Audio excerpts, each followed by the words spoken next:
I was going to talk a little today about the spot metering function found on GoPro cameras, how it works, what it does, and when is a good time to use it. So let's get started. So metering basically refers to how the camera takes in light and judges the exposure value based on it. So the GoPro cameras use an automatic exposure function, so they're looking at what you're shooting and they guess what the exposure should be. There's no manual control for that.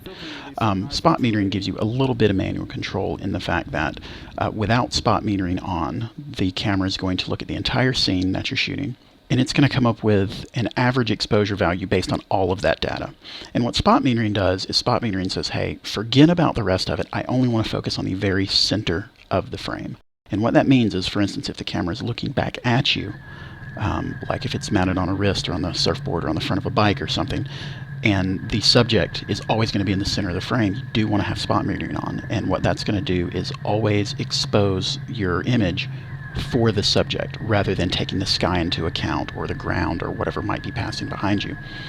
Another situation where it may be helpful is, for instance, you've got the camera mounted in the car and you want to shoot out of the front windshield rather than what's inside the car, because generally the car is going to be much darker than what's outside.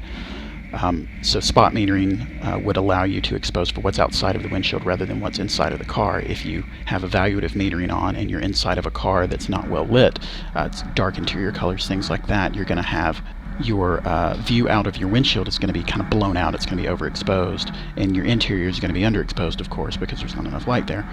You need to choose spot metering based on what your subject is. Again, if your subject is always going to be in the center of the frame and the camera's fixed on that subject in the center of the frame, you most likely want to use spot metering. If the camera is going to be moving, if your scenery is going to be changing within the shot, if you've got a well-lit scene that doesn't have any drastic dark or very bright areas, you do not want to use spot metering, because if you do, you're going to get some weird exposures. You do want to consider the entire scene in those cases.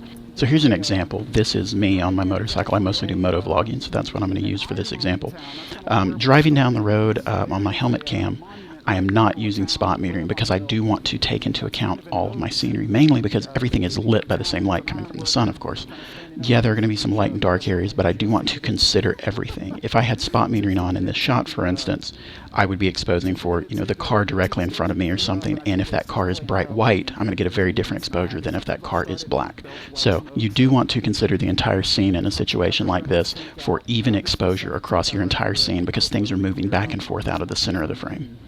Now here's another shot. This is the reverse shot mounted on the front of my bike looking back at me. And this is a time where you do want to use spot metering. And I'll give you an example. So this shot here, I'm passing through some trees and the light's getting mixed and stuff like that. I am not using spot metering here, and you can see how the light changes and how the exposure value changes a lot based on the light that's coming through behind me.